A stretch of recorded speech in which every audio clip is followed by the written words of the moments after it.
Hello everyone, কেমন আছো তোমরা? তোমাদের ওয়েলকাম জানাই চেরি এন্ড সানশাইন চ্যানেলে। তো নিটের মোটামুটি আর কম বেশি এক মাস বাকি। তো তোমরা সবাই আগে বলো কেমন পড়াশোনা করছো, ঠিকঠাক চলছে তো? প্রিপারেশন কেমন প্রিপারেশন আছে কমেন্ট করে আগে জানাও। আর ভালো করে পড়াশোনা করো বস, এটাই সবথেকে গুরুত্বপূর্ণ বলার। তো এইবার ভিডিওটা শুরু করি। আজকে টপিক তোমরা নিশ্চয়ই বুঝতে পারছো যে আর যেহেতু এক মাস বাকি, এই এক মাসে কি কি মিস্টেক তোমরা অ্যাভয়েড করবে, কি কি ভুল তোমাদের জন্য একদম প্রাণদায়ী হতে পারে এবং তোমাদের সিলেকশন হওয়া না হওয়ার মধ্যে পার্থক্য করে দিতে পারে, সেই ভুলগুলো আমি তোমাদেরকে চোখে আঙুল দিয়ে আজকে দেখিয়ে দেবো। যে ভুলগুলো হয়তো আমার সঙ্গেও হয়েছিল, যার জন্য আমাকে 4বার করে নিট দিতে হয়েছে। তোমরা যাতে কম অ্যাটেম্পটে নিট পেয়ে যাও এবং মিস্টেকগুলো না করো, তাই জন্য এই ভিডিওটা পুরোটা দেখো। এবং হ্যাঁ, কথা দাও যে এরপর এই টপিক নিয়ে আর কোনো ভিডিও দেখবে না, কারণ এখন সময় নষ্ট করার মতো সময় নেই। পড়াশোনা ইজ আটমোস্ট ইম্পর্টেন্ট। তো চলো ভিডিওটা শুরু করা যাক।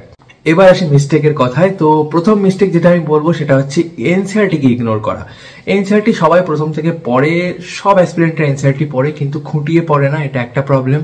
আর দ্বিতীয় প্রবলেম যেটা, মানে প্রথম প্রবলেমটাই আমি একটু ডিসক্রাইব করছি, সেটা হলো যে এনসিইআরটি যে পড়ছো, এনসিইআরটি কিন্তু শেষ সময় যেটা দাঁড়ায় যে এনসিইআরটি দাদা অনেক পড়েছি, এনসিইআরটি তো পড়ছি প্রথম থেকে, এবার শেষ সময় একটু এক্সট্রা এজ নেওয়ার জন্য আমরা কি মডিউলগুলো করব। আমরা এই সময় কি করব? আমরা এক্সট্রা এজ নিতে যাওয়ার জন্য, এক্সট্রা এজ নিতে গিয়ে মডিউল ইত্যাদি ইত্যাদি অনেক রকম বই সলভ করতে গিয়ে এনসিইআরটি কিন্তু ইগনোর করে ফেলি এবং এনসিইআরটিকে আমরা কি করি, রিভিশন করি না ঠিক মতো। সেটা খুব বড় একটা প্রবলেম, মানে এটা কিন্তু সিলেকশন হওয়া না হওয়ার মধ্যে পার্থক্য করে দিতে পারে। তো অবশ্যই NCERT is like god, NCERT করতেই হবে। NCERT revision is very very important. এবার আমি সেকেন্ড প্রবলেম নিয়ে কথা বলবো, সেকেন্ড মিস্টেক, যেটা হচ্ছে মক টেস্ট অ্যাটেম্প না করা। অনেকের কিন্তু পড়াশোনার কোনো ভয় থাকে না, খুব ভালো করে পড়াশোনা করে, কিন্তু মক টেস্ট দিতে তারা প্রচন্ড ভয় পায়। তো মক টেস্ট দিতে কিন্তু ভয় পেলে একেবারেই চলবে না। মক টেস্ট তোমাকে দিতে হবে। শেষ সময় এসে গেছে, লাস্ট এক মাস, ফাইনাল স্প্রিন্ট এখন নিট 2025-এর। এই সময় কিন্তু প্রতিদিন পারলে প্রতিদিন, না পারলে সপ্তাহে অ্যাটলিস্ট 5 থেকে 6 দিন, দুপুর 2টো থেকে 5টা, দ্য ন্যাচারাল টাইম স্প্যান, যেটা ন্যাচারাল টাইম ফ্রেম নিটের, সেই সময়টাকে নিজেকে সজাগ রেখে নিটের মতো করে বসে একটা সুন্দর পরিবেশে তোমাকে কিন্তু দিতে হবে মক টেস্ট এবং ওএমআর ফিল আপ করে দিতে হবে। তো মক টেস্ট যদি না দাও, সেটা কিন্তু খুব বড় একটা মিস্টেক হতে চলেছে। নাম্বার 3টাও কিন্তু মক টেস্ট রিলেটেডই আমি বলবো, যেটা বারবার আমি ভিডিওতে বলি, সেটা হচ্ছে মক টেস্ট দেওয়ার পর খাতাটা এরকম করে ছুঁড়ে ফেলে দিয়ে চিল মোড, একেবারে মক টেস্ট দেওয়া হয়ে গেছে ভাই, না হবে না ভাই। মক টেস্ট তোমাকে অ্যানালাইসিস করতে হবে। যদি তুমি না করো, তোমার ছোট ছোট সিলি মিস্টেক গুলো তুমি নিটের খাতায় গিয়ে রিপিট করবে, সেটা কোনো মতেই তুমি অ্যাফোর্ড করতে পারো না, কারণ তাতে কিন্তু তোমার অনেক ঝামেলা হয়ে যাবে, সমস্যা হয়ে যাবে, তোমার সিলেকশন নাও হতে পারে সেক্ষেত্রে। তো অ্যানালিসিস করো মক টেস্ট এবং একটা মিস্টেক কপিতে লিখে রাখো। আর তুমি অ্যানালিসিস যদি করো, আস্তে আস্তে তুমি বুঝতে পারবে তোমার সিলি মিস্টেক গুলো কমবে। ওই নট অর ওগুলো তো চোখ পড়বে এবং all of the above except এইগুলো চোখ পড়বে, তারপর সিলি ক্যালকুলেশন মিস্টেকেও চোখ পড়বে আস্তে আস্তে। তো মক টেস্ট যত অ্যানালাইসিস করবে, তত কিন্তু তোমার সেটা সুবিধা হয়ে যায়। 4 নম্বর যেটা বলবো, সেটা হচ্ছে চেঞ্জিং এর রুটিন। তোমার রুটিন তুমি হট করে চেঞ্জ করে ফেলো লাস্ট এক মাসে, যেটা আমার ক্ষেত্রে হয়েছিল। আমার যখন সেকেন্ড অ্যাটেম্প ছিল, আমি কি করেছিলাম, প্রথমে একরকম করে পড়তে পড়তে আসছিলাম, শেষে গিয়ে ইউটিউবে কোনো এক ফেমাস দাদা দিদির থেকে ইন্সপায়ার্ড হয়ে রুটিন চেঞ্জ করে ফেলেছিলাম। তোমরাও করো, অনেকেই শেষ সময় রুটিন দেবে। রুটিন, কটার সময় উঠতে হবে, কটার সময় ব্রাশ করতে হবে, কটার সময় বাথরুম করতে হবে ইত্যাদি। আর বলছি না, সত্যি কথা বলছি, মানে খুব খারাপ একটা এক্সপিরিয়েন্স আমার। এটা কিন্তু করো না। তুমি অনলাইনে টাইম টেবিল ফলো করতে পারো, যেটা হচ্ছে তোমার পড়া, মানে কোনখান থেকে কোনখানে, that is road map follow করতে পারো। এখন এটা এটা এটা পড়তে হবে। হাই ওয়েটেজ টপিক ফলো করতে পারো, সেটা একরকম। কিন্তু কারোর রুটিন, কারোর স্কেডিউল কিন্তু তোমার ক্ষেত্রে খাটবে না। তোমার যেটা ভালো সেটা তুমি বুঝে আসছো, 24 ঘন্টা 365 দিন ওটা অ্যাপ্লাই করেছো। হট করে এখন তুমি যদি নতুন রুটিনে অ্যাডাপ্ট হতে যাও, সেখানে কিন্তু প্রচুর প্রবলেম হয়ে যাবে। তো সেটা কখনো করবে না। এই সময় যেভাবে চলে আসছিলে সেভাবেই করো। কোনো রুটিন, ধরো তুমি নাইট আউল, সেখানে তুমি একটা মর্নিং পার্সন হতে চাইছো, এই অ্যাক্লিমেটাইজেশন করতে গিয়ে কিন্তু খুব প্রবলেম হয়ে যাবে এবং রেজাল্ট অনেক খারাপ হয়ে যাবে। তো প্লিজ এটা করো না। এরপর যেটা বলবো সেটা হচ্ছে মোটিভেশনে চলা। ওই যে ইউটিউবে গেলাম, ভিডিও দেখলাম, হট করে মোটিভেশন নিয়ে নিলাম এবং 17-18 ঘন্টা পড়তে লাগছি। বিশাল একটা, ও 2 দিন চলবে, 1 দিন থেকে 2 দিন, তারপর সব বইপত্র ছুঁড়ে ফেলে দিয়ে আবার সেই রিল স্ক্রল করবে। এটা করলে হবে না। তোমাকে ডিসিপ্লিনে চলতে হবে। সারা বছর যেভাবে ডিসিপ্লিনে চলে এসেছো, পড়েছো, মক টেস্ট দিয়েছো, সেটাই করতে থাকো। মোটিভেট হয়ে খুব বেশি বেশি কিছু করার দরকার নেই। যা করছো করো, ইউ আর ডুইং ওয়েল। তুমি নিট ক্র্যাক করতে পারবে। নিজের উপর একটু আত্মবিশ্বাসটা রাখো, ব্যাস, দ্যাটস ইট। এবং যেভাবে চলছে চলো, এটাই বারবার বলার কথা যে এই ওভার মোটিভেট হয়ে কারো স্কেডিউল কপি করে নেওয়া, that is not the way. এটা করো না, ঠিক আছে? এটা খুব ভালো হবে, নিজের মতো করে নিজে ক্র্যাক করো। এরপর আমি যেটা বলবো সেটা হচ্ছে ঘুমের ব্যাপারটা। তো শেষ সময় এসে তোমার এত কিছু মেমোরিতে রাখতে হচ্ছে এবং এত স্ট্রেস হচ্ছে, অ্যাংজাইটি, তোমার একটা ওভার থিঙ্কিং হচ্ছে, সেখানে তুমি যদি ঠিক মতো না ঘুমাও, অ্যাটলিস্ট আমি বলবো, সবাই বলে 8 ঘন্টা ঘুমাও, আর সম্ভব না।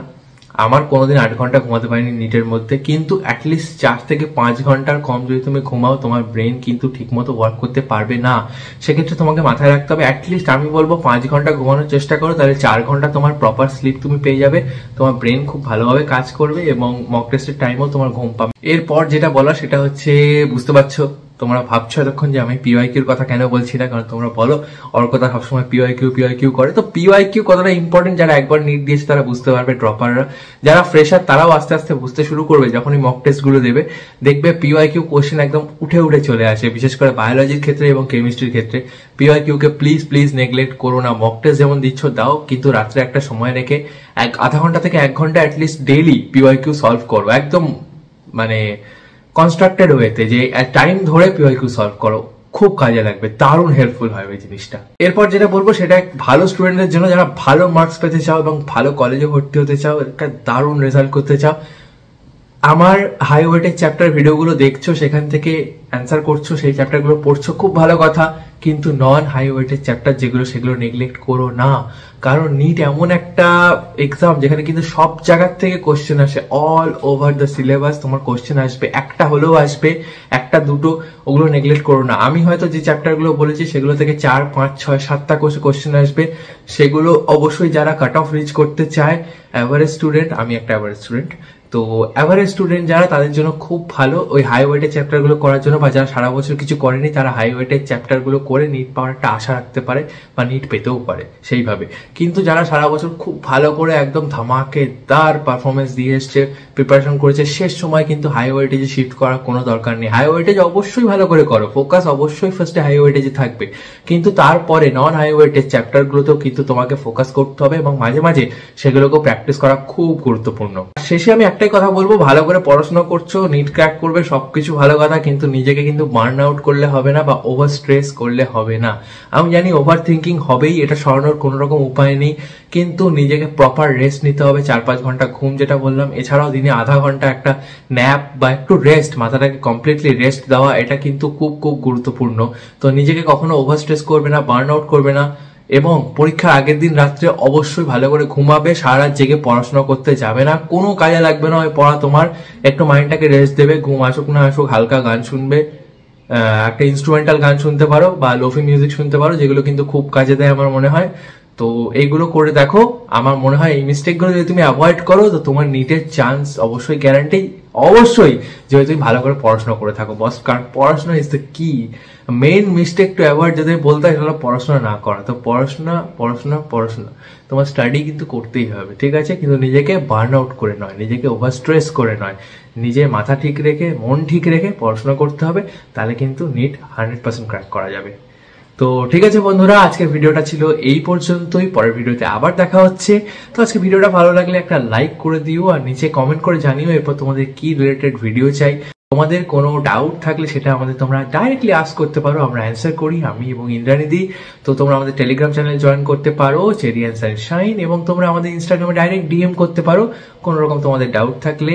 আর ভিডিওটা সবার সঙ্গে শেয়ার করে দিও, আর চ্যানেলটা সাবস্ক্রাইব করে দিও এরকমই নতুন নতুন ভিডিও পাওয়ার জন্য।